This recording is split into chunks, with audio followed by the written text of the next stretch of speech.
Donc ici on a encore plein de courges, hein. Il y en a là, il y en a une ici, il me semble qu'il y en a par là.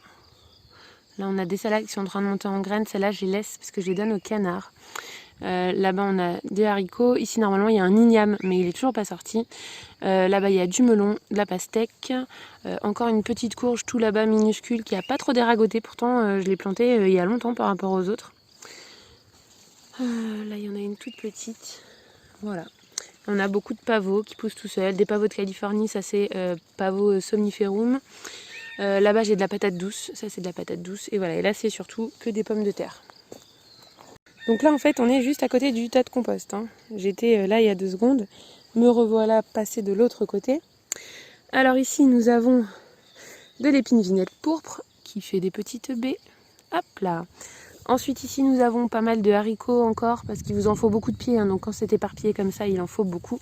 Ici nous avons encore des fèves, ici un groseillier, ça c'est encore de la ciboule mais je sais plus laquelle, de Chine ou de je ne sais quoi. Ici on a de la valériane officinale. Tac. Ici nous avons un pêcher, vous voyez, il y a pas mal de petites pêches. Celui-ci vient d'un semis de noyaux, ça fait déjà 2 ans qui nous fait des jolies pêches. Là-dessous, il y a encore beaucoup de petits pois. Des blancs, des blancs à cosses vertes et encore des fleurs roses. Ça, c'est les cosses violettes, les pois capucines. Encore des haricots. Encore des haricots avec des petits pois. Ici, on a un coquelicot qui est en train de pousser. Là, ça, c'est de la nigelle. Ici, on a de la côte de blette. Ici, encore des haricots, encore des lupins. Un petit pommier. Du thym. Là on est encore sur les haricots. Ici ça c'est des courgettes, donc j'en ai ça c'est une petite parce que je l'ai semée il n'y a pas très longtemps. J'essaye d'étaler un petit peu pour avoir de tout tout le temps et étaler le maximum les cultures. Ici on a un groseillier, côte de blettes, encore des blettes mais cette fois-ci qui montent à graines, donc ça veut dire que c'est leur 2e année puisque c'est des bisannuels. Et ça c'est sa première année puisqu'elle est encore toute petite et pas montée à graines. Ici nous avons le plaquet minier, celui qui est nain et arbustif, donc lui il va pas grandir beaucoup. Et ensuite, donc là-bas, tous les petits pois qui sont là-bas, comme vous pouvez le voir, ils sont loin de moi. Qu'est-ce que ça veut dire? Ça veut dire que je vais les récolter en dernier, et donc quand ils seront bien secs, tout simplement parce que ceux-là, je vais les utiliser comme grain pour les poules, les canards, les cailles, et pas pour nous, donc pas en récolte frais. Ici, donc j'avais mis des radis, donc j'ai commencé à en récolter, donc il y en a de moins en moins. Il y a mes oignons aussi. J'ai encore du choucal. Là, j'ai plein de thym. Encore plein de haricots et plein de radis. Voilà. Là, on a de la calebasse africaine. Celle-là, je la teste cette année, puisque je l'avais déjà testée il y a 2 ans, ça n'avait pas marché. Donc si ça marche, j'en ferai plus. Donc là, dans les commentaires, vous m'avez dit je peux faire des petits nids avec pour les oiseaux, c'est vrai. J'avais pas pensé. Par contre, moi, je l'avais pris à la base, c'était pour pouvoir faire des bols, des trucs comme ça pour manger. Je trouvais ça sympa. Donc voilà, on teste cette année. Donc là, ici, on a un petit plant de louffa qui est pas très vigoureux. J'en avais fait 3 semis. Enfin, j'avais fait 5 semis, ça m'avait donné 3 plants. Et sur les 3 plants, les autres, je les avais mis au niveau du compost. Et je pense qu'il y a un petit campagnol ou un truc qui a dû les ronger. Donc il me reste que celui-ci. Donc on verra bien. Et ça, c'est pour faire des éponges. Ensuite, on continue. Parce que quand il n'y en a plus, il y en a encore. Hop. Ici, j'ai encore des haricots. Là, j'ai des piments. Non, ça, c'est des poivrons. Les poivrons. Ici, on a de la mélisse de Moldavie. C'est aussi le thé des... Alors, je sais plus de qui. Le thé russe, peut-être, ou le thé de Moldavie. Oui, j'en ai tellement que je commence à me mélanger à force. Ici, on a encore des haricots, de la roche. Donc, tout ça, je vais pouvoir le consommer comme des épinards. D'ailleurs, il y a des restes d'épinards, mais ils sont en train de monter à graines. Ceux-là, je les laisse pour récupérer. Ici, on a encore une grande courge. Désolée, je parle vite parce que sinon, la vidéo va être trop longue, hein. Là, on a encore plein de tournesols qui sont en train de pousser. Pareil, ça c'est pour les abeilles, elles aiment bien. Et puis ensuite, les oiseaux vont pouvoir manger les graines. Et moi, je vais pouvoir en récupérer pour notre conso perso et pour les cailles et tout, quoi, les oiseaux qu'on a. Ici, c'est 2 énormes choucals. Ils sont magnifiques. Ça c'est leur 2e année, j'avais dû semer en mars de l'année dernière. Et ici on a encore plein de fèves. Ici on a une BO 5 saveurs. Encore de la côte de blette, de la consoude, des oignons. Un beau poireau qui est en train de monter à graines. Un 2e là, ça je laisse parce que les insectes aiment beaucoup ce genre de fleurs.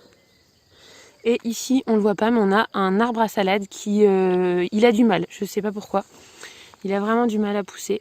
Ça c'est la variété Flamingo qui fait des feuilles un peu roses, je vous mettrai la photo.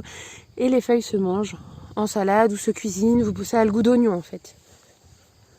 Voilà, alors je vais essayer de vous montrer un peu de loin quoi, parce que là je vous ai montré les plates-bandes.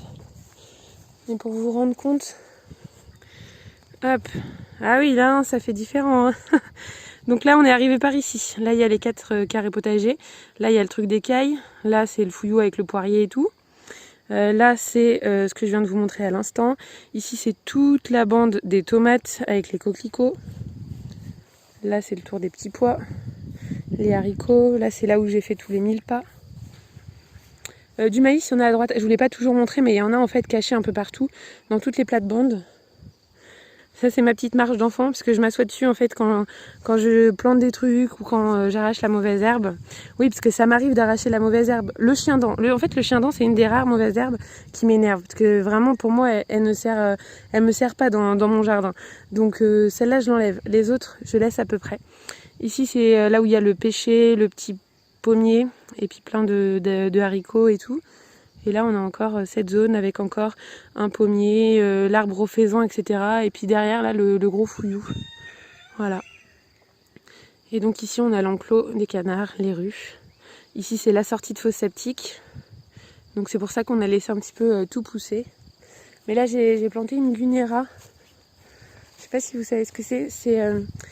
Elle est juste là, c'est une plante qui fait des feuilles énormes, donc là elle est tout bébé, donc les feuilles sont déjà grosses par rapport au reste, mais c'est pas foufou non plus, et en fait elle va devenir immense, tout ça va être recouvert par la gunéra. Donc ensuite, parce que c'est pas fini, je vais vous montrer la zone qu'on voit là-bas, sachant que là-bas c'est la zone des poules qui est conduite en forêt jardin, il y a des comestibles, toute la partie que vous voyez là-bas, qui est le jardinet, il y a plein de comestibles et d'arbres fruitiers qui sont plantés. Je vous montrerai une autre fois. Et là, dans le truc des canards, c'est pareil. Il y a plein d'arbres fruitiers. Je vais vous montrer vite fait. Non, je ne vais pas vous le montrer vite fait. Ça, je vous en parlerai dans la vidéo sur mon enclos à canards. Mais là, vous les voyez. Là, voilà. Donc nous, on va là-bas côté poule maintenant. Alors attention, parce que là, c'est pire que de l'autre côté, niveau envahissement. Donc là, on a beaucoup de coquelicots et de physalis. On a de la consoude ici, mais on a aussi quelques fèves qui sont perdues là-dedans. Et là, un petit cerisier que j'ai trouvé chez Aldi à 3 ou 4 euros. Donc on verra bien ce que ça donne. S'il n'est pas bien, je le grefferai. Ensuite, ici, qu'est-ce que nous avons? C'est le bazar. Nous sommes sous un robinet faux acacia à fixateur d'azote. Donc, qu'est-ce qu'on a mis sous cet acacia? Sachant qu'ici, c'est là où il y avait tout le crottin de la jument mélangé à de la paille et des restes de foin. Et on a réduit l'enclos plus bas. Donc, on a récupéré cette zone et je me suis dit que ça serait parfait pour toutes les gourmandes. Donc ici, on a des courgettes. Oui, je suis très en retard, hein, sachant qu'en fait, je me suis rendu compte pendant le confinement que je n'avais plus de graines de courgettes. Je ne sais pas ce qui s'est passé. Alors sûrement qu'elles sont chez moi, mais je ne sais où. Donc j'ai pu faire mes courgettes qu'à la fin du confinement. Donc elles sont vraiment minuscules. On a des tomates encore. Encore un pied de tomate. Alors ceux-là, je les tuteur pas parce que ici, le sol est très sec. Tout simplement parce que je pense que comme il n'y a que du crottin et de la paille, il est très aéré, très drainant, donc il sèche très vite. Donc là ce que je vais faire, c'est que contrairement là-bas où je les ai tutorés sur de la ficelle, là je vais les laisser en buisson. Ça c'est ce que je faisais les autres années, il n'y a aucun souci, j'ai pas eu de mildiou. Surtout que là avec le réchauffement climatique, on a de plus en plus de périodes de sécheresse, donc je les laisse, en fait je les tuteur pas. Elles vont s'étaler comme ça, comme un gros petit buisson qui rampe au sol. Et du coup, ça va permettre de garder un petit peu l'humidité du sol. Donc par contre, s'il se met à pleuvoir beaucoup pendant un mois, là c'est un peu problématique effectivement, vous allez avoir le mildiou, sûrement plus que si elles sont tutorées toutes droites, mais bon. Ensuite ici, nous avons encore des courgettes, des courges, là il y en a partout, des courges. J'avais fait du semis de quinoa, mais je crois que ça n'a pas marché, j'arrive même pas à le différencier avec le kénopode. Alors là je ne sais pas si c'est du quinoa ou du kénopode, mais du coup dans le doute je les ai laissés, on verra bien. Mais ça n'a pas très bien marché, je l'avais pris chez Cocopelli. Là on a encore plein de courges, là on a encore plein de blé et sûrement encore du triticale que je vais garder. Ici on a toutes mes patates, les vraies, parce que là-bas c'est celles qui poussent toutes seules, celle-là c'est celle que nous on a plantée. Et au milieu j'ai du lin qui éloigne les dorifores, et en plus moi je le mange le lin, je mange les graines de lin. Donc là c'est une culture associée, et je vais rajouter le ricin en plus. Là, vous avez vu qu'il y a moins d'associations que de l'autre côté. De l'autre côté, tout est associé. Là, ça reste vraiment du potager plutôt classique. Envahi, mais classique. Ici, j'ai les petits pois pour les poules. Mais c'est pareil, j'ai eu un souci, c'est que les lapins sont passés dedans, ils ont gratté partout. Donc, il n'y a pas beaucoup de petits pois qui ont réussi à pousser. Ici, on a un noisetier. Et là, c'était ma zone des topinambours. Pareil, les lapins les ont fait dégager. J'en ai que un ici. Voilà, sinon le reste, je sais pas où ils ont disparu, je ne les vois pas. Après vous allez me dire, dans ce boxon, c'est difficile de voir quelque chose, mais moi je le vois. Et je vous dis, il n'y en a pas d'autres.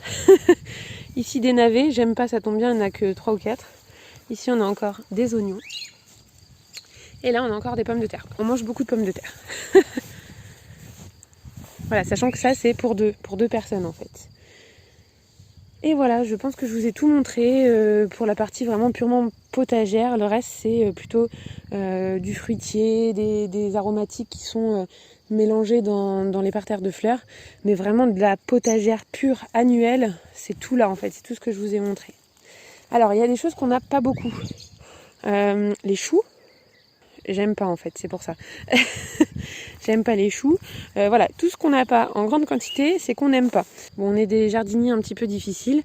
Moi, tout ce qui est choux et vraiment trucs comme ça, c'est vraiment pas mon délire. Choux de Bruxelles, choux, fleurs, ouais, choux-fleurs, machin. J'aime pas du tout. Donc c'est pour ça que nous n'en avons pas. Voilà. Donc là, c'est l'angélique en arbre, Aralia cordata. Elle est vraiment très jeune celle-ci, mais sinon ça fait un grand truc qui monte. Et vous récoltez les jeunes pousses pour manger. C'est un légume asiatique en fait, utilisé plutôt en Asie. Et ici, c'est l'enclos des poules et du lapin. Je vous montrerai, je vous ferai la mise à jour, parce que je vous avais déjà fait une vidéo sur ça, mais c'était en hiver, donc il n'y avait rien, on voyait que dalle de la végétation. Donc je vous montrerai ça bientôt.